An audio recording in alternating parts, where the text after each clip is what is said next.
Assalamualaikum warahmatullahi wabarakatuh. Waalaikumsalam warahmatullahi wabarakatuh.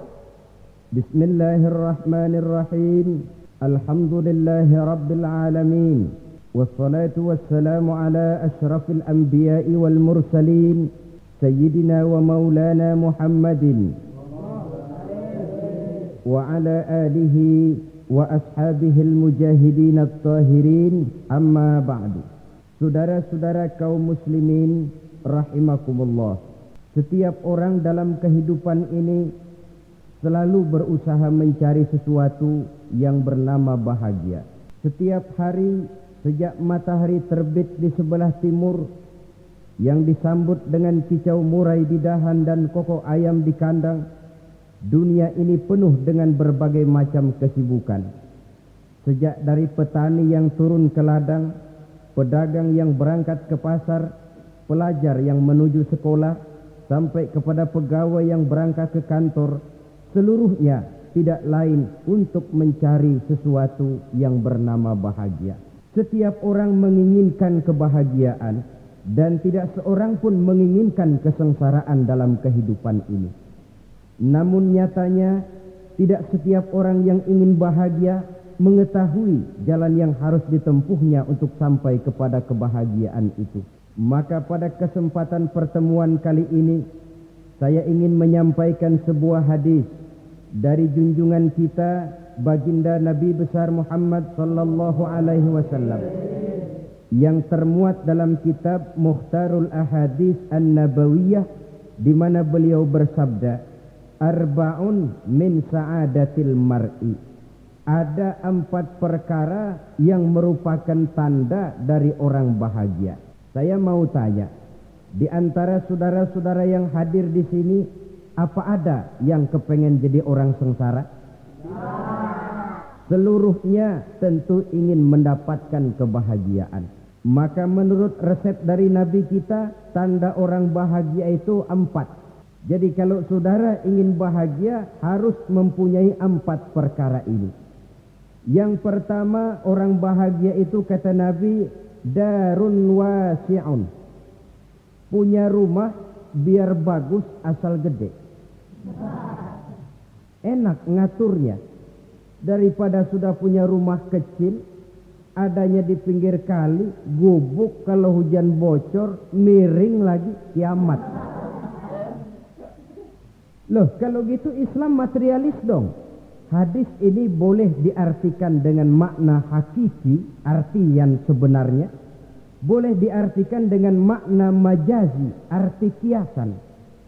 Kalau dia diartikan dengan arti kias, maka yang dimaksud darun wasi'un ay qalbun wasi'un.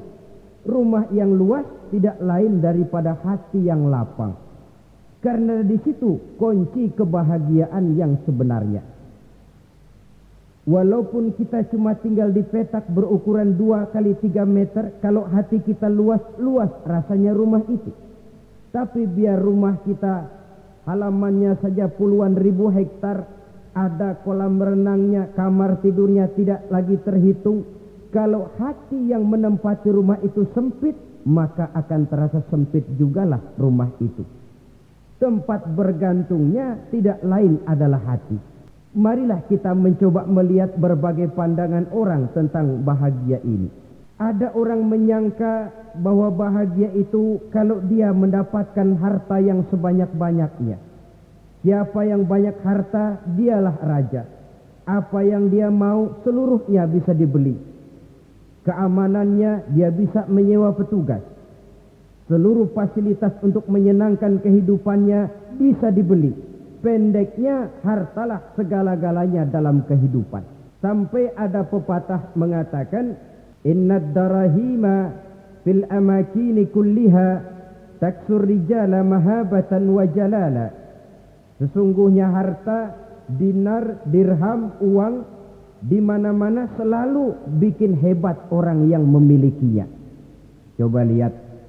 Orang yang punya duit sama yang enggak punya duit, jangan gaya hidupnya, gaya jalannya aja lain. wa hiya lisanun liman arada fasahatan wa hiya silahun liman arada qitala. Uang adalah senjata yang paling ampuh bagi orang yang mau pergi perang, dan lidah yang paling fasih bagi orang yang mau bicara. Kalau bicara dengan lidah macet, cobalah bicara dengan harta, lancar. Sampai ada pepatah demikian, segalanya bisa diatur dengan harta. Maka di kalangan orang yang berpandangan semacam itu, seluruh kegiatan hidupnya hanya terfokus kepada bagaimana mengumpulkan harta yang sebanyak-banyaknya. Tidak peduli halal haram, tidak kenal sore pagi siang dan malam, tidak sempat sujud, jauh dari agama, jauh dari kehidupan yang bersifat ruhaniyah, jauh dari Allah dan sebagainya. Sampai dalam Al-Quran dikelompokkan dalam kelompok yang dinamakan lumazah. Allazi jama'a malahu wa'addadah yahsabu anna malahu akhladah. Mereka mengumpul-ngumpulkan harta sebanyak-banyaknya dan menyangka bahwa harta yang banyak itu dapat mengekalkan hidupnya, mengekalkan kekayaannya, mengekalkan kebahagiaannya. Saudara hadirin yang berbahagia, kalau pandangan hidup ini benar, artinya kalau harta memang merupakan satu-satunya hal yang dapat membuat orang bahagia, tentu di rumah mewah tidak akan pernah ada tangis derita. Tentu di satu tempat di mana fasilitas hidup serba menunjang tidak ada yang namanya penderitaan. Tapi suka dan duka, sedih dan gembira, senyum dan tawa adalah milik setiap orang, baik dia punya harta maupun dia tidak punya harta. Nyatalah bahwa harta semata-mata bukan merupakan jaminan bahwa orang akan bahagia. Walaupun tanpa harta orang sulit untuk bahagia. Saya mau cerita, ada orang super kaya. Namanya Aristotle Onassis, Raja Tanker Yunani. Dia punya kapal tanker saja konon sampai 11 banyaknya. Punya perusahaan penerbangan yang disebut Olympic Airlines.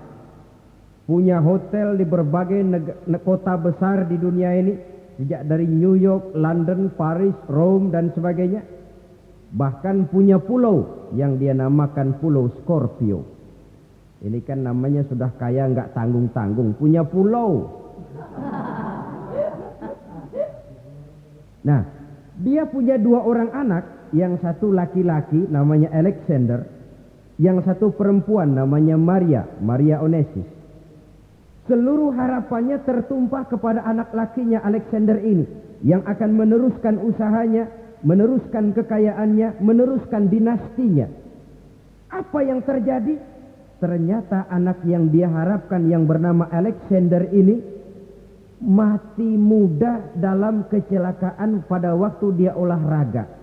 Apa olahraganya? Namanya olahraga anak orang kaya, golongan jet set. Olahraganya olahraga pesawat terbang. Jatuh. Ya, nggak kapungut, habis mati. Tinggal satu anak perempuannya, Maria Onassis. Tapi anak perempuan ini juga malah urakan. Terakhir dia pacaran, bahkan kemudian kawin sama orang Rusia. Rupanya Aristotle Onassis ini broken. Kekayaannya yang berlimpah ruah, perusahaannya yang begitu banyak, siapa yang akan meneruskan? Siapa yang akan menggantikan? Sampai kemudian dia mengurung diri di Pulau Scorpio dan mati di sana secara mengenaskan. Seorang multijutawan, seorang yang super kaya, mati menyendiri di pulau sepi. Ibarat kata pepatah, anak ayam mati di lumbung. Bukan kekurangan makanan, keurugan makanan. Begitu kehidupan Aristotle Onassis. Dan banyak orang-orang yang sudah demikian kaya sampai dibingungkan oleh kekayaannya sendiri. Telusurilah kehidupan David Rockefeller misalnya, Henry Ford misalnya, Adnan Khashoggi misalnya. Multi jutawan yang kadang-kadang dibuat keder oleh kekayaannya sendiri. Pantas ketika Imam Ali ditawarkan orang, "Ya Ali, Kalau kepadamu disuruh pilih ilmu atau harta, kau pilih mana? Ya jelas pilih ilmu dong. Kenapa? Pertama, ilmu kalau kita berikan kepada orang lain tambah. Tapi harta kalau kita berikan kepada orang lain kurang. Saudara punya uang 10.000, dibagi orang 5.000, jelas uang saudara berkurang. Tapi saudara punya ilmu diberikan kepada orang lain bisa, saudara pun makin mantap. Tidak lantas jadi bodoh karena ngajarin orang. Saudara bisa Fatihah lalu mengajarkan orang Fatihah. Orang bisa, saudara pun makin hafal. Tidak lantas setelah diajarin orang ilmunya hilang. Begitu datang dia minta orang, tolong ajarin saya Fatihah. Udah habis, nggak ada.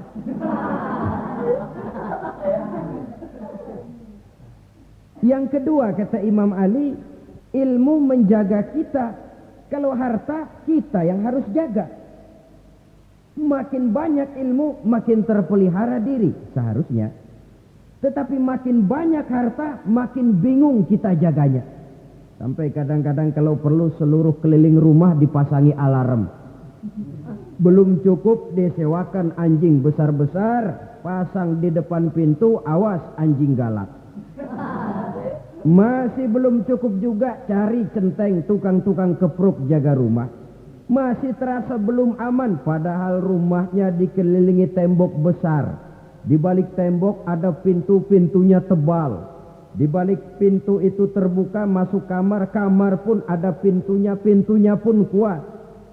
Masuk ke dalam kamar ada lemari, lemarinya pun pintunya kuat, dikunci, kuncinya pun kuat. Tapi terhadap seluruhnya yang timbul cuma sekedar was-was saja.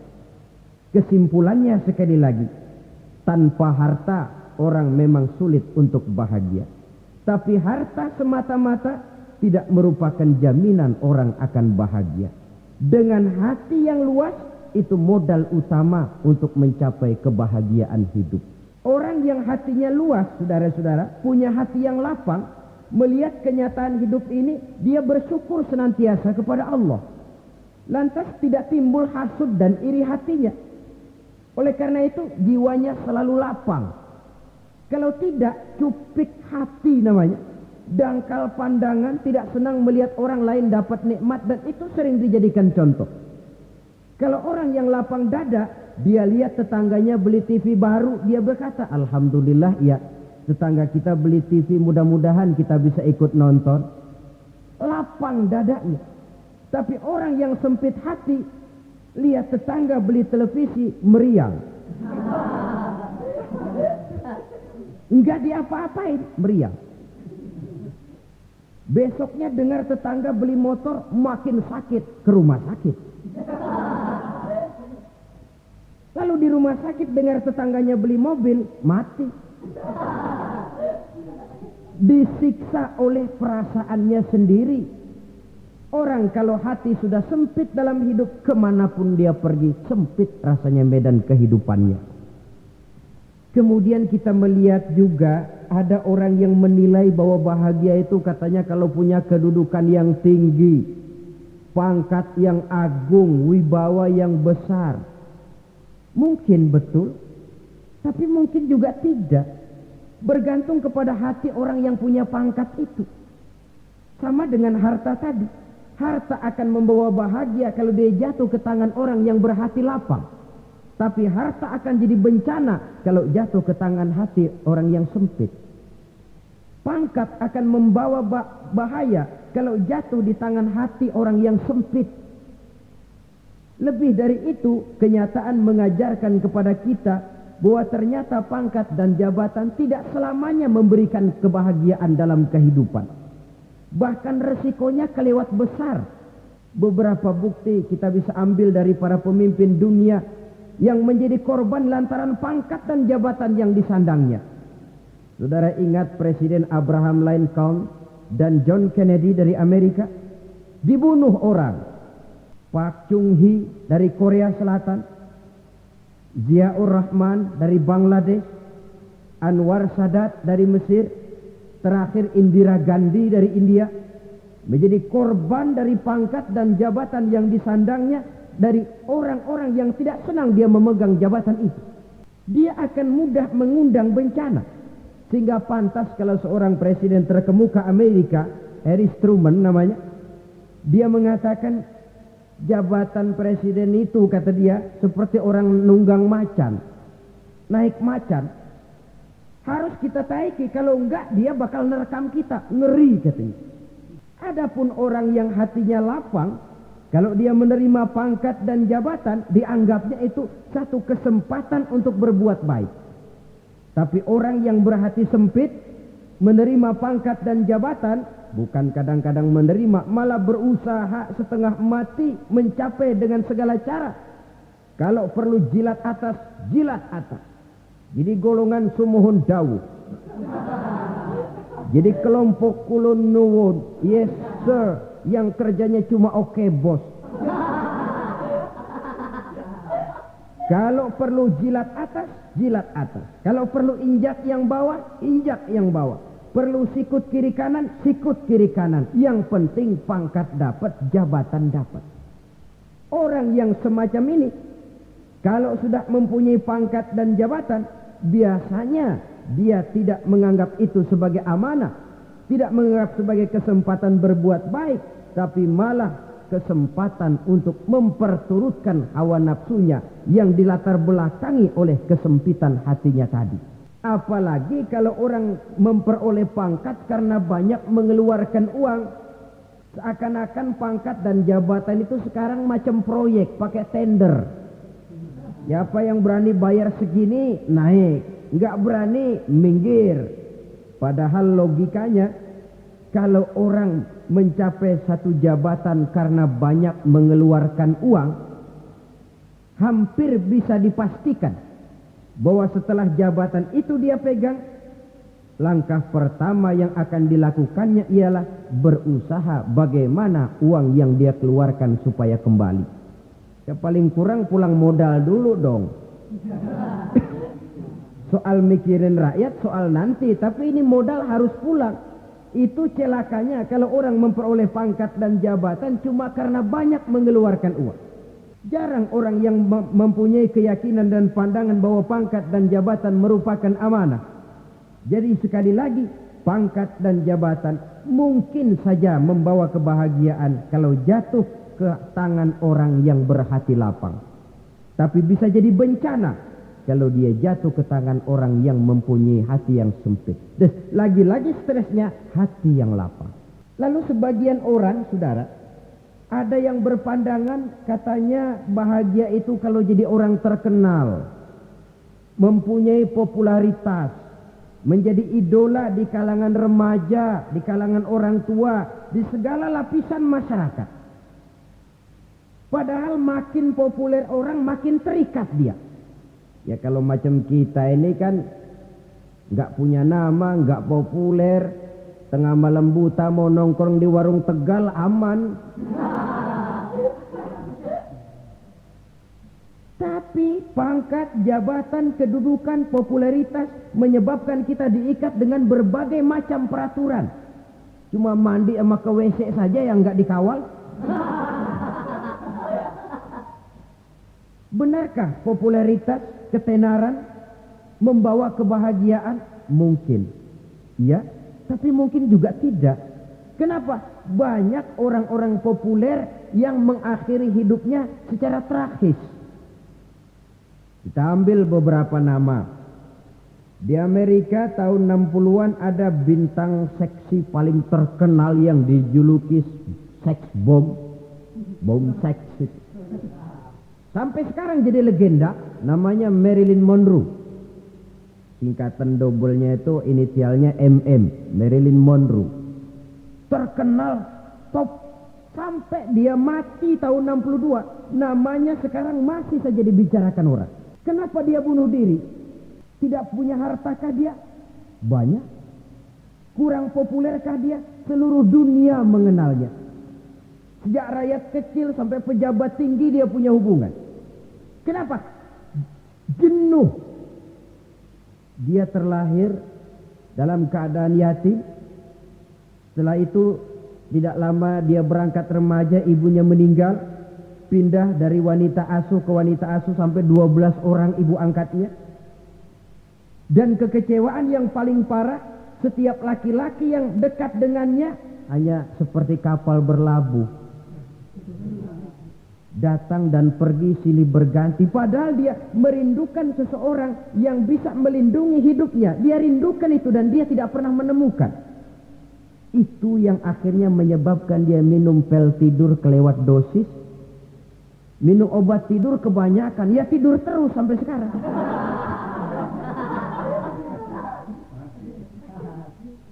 Dia mengakui, saya telah memiliki ketenaran, tapi saya tidak pernah hidup dalam ketenaran itu. Saya pandai main sandiwara, tapi saya ingin hidup dalam alam yang real sebagaimana umumnya orang. Itu yang dia rindukan. Menyusul jejak yang namanya Marilyn Monroe ini, Billie Holiday, saudara kenal tentu, di rumah sakit dirawat. Dia juga minum obat overdosis, mati lagi. Jimi Hendrix minum obat tidur overdosis kelewat batas, mati lagi. Lalu yang menghanyutkan diri di danau, Janis Joplin dan Brian Jones, ini orang-orang populer, orang-orang terkemuka yang mengakhiri hidup secara tragis, bukan karena tidak terkenal, mungkin karena sudah saking terkenalnya. Contoh paling belakangan, Bruce Lee. Wah, ini tukang-tukang kepruk tentu kenal siapa dia. Sampai sekarang pun tabir kematiannya masih merupakan misteri. Dan yang masih hidup juga menunjukkan gejala yang aneh. Michael Jackson, rumahnya di Beverly Hills itu dijaga sedemikian rupa. Dan dia selalu curiga kepada setiap makanan. Harus steril, bersih dari segala macam kimia. Kemana dia pergi, itu tukang-tukang kepruk sudah selalu menjaga dan mengawal. Dan dia seakan takut menunjukkan mukanya yang asli. Hingga kalau tampil ke tengah di luar show, dia kadang memakai pakaian yang tidak menunjukkan dia yang sebenarnya. Takut dikenali orang. Ternyata popularitas sering jadi momok yang meracuni kehidupan manusia. Oleh karena itu, benarlah junjungan kita pada saat beliau mengajarkan orang akan bahagia kalau dia mempunyai hati yang lapang. Nah, sekarang masalahnya untuk mendapatkan hati yang lapang caranya bagaimana? Kita kembali kepada konsep Quran. Allah mengajarkan, ala inna bi dzikrillahi tatmainnul qulub.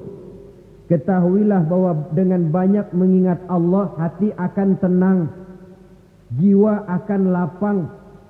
Dengan kata lain, dekat dengan agama, merasakan kehadiran Allah dekat dalam hidup, itu muara pertama untuk mencapai hati yang lapang. Ala inna bi dzikrillahi tatmainnul qulub. Jangan macam orang sekarang ingin mendapatkan ketenangan lalu tapak di puncak gunung, di gua-gua, di tempat sepi. Iyalah kalau nggak ada ular. Kalau tergigit ular berbisa, ketenangan belum, mati jelas itu.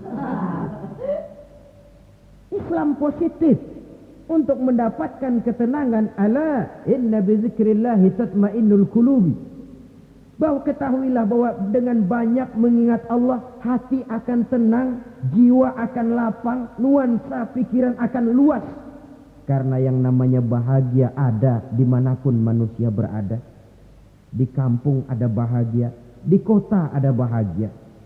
Di ngarai, di lembah, di gunung, di hutan, di lautan, di angkasa luar. Dimanapun bahagia itu ada kalau kita bermodalkan hati yang lapang ini. Dan hati akan lapang kalau kita dekat dengan agama. Dekat dengan harta buat sementara hati mungkin tenang. Tapi ketenangan yang relatif dan temporer. Apalagi orang tiap kali tambah harta, tiap kali tambah rencana. Itu wajar. Mungkin sebelumnya saudara berpikir, kalau punya duit 5.000 enak nih. Begitu punya duit 5.000, aduh sayang kalau 10.000 aja.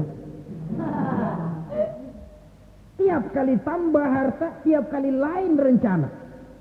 Makin banyak rencana, makin menjauhkan kita dari yang namanya ketenangan. Padahal ketenangan merupakan unsur utama untuk mencapai bahagia. Dan ketenangan itu bermuara dalam hati manusia. Tengoklah kehidupan ini.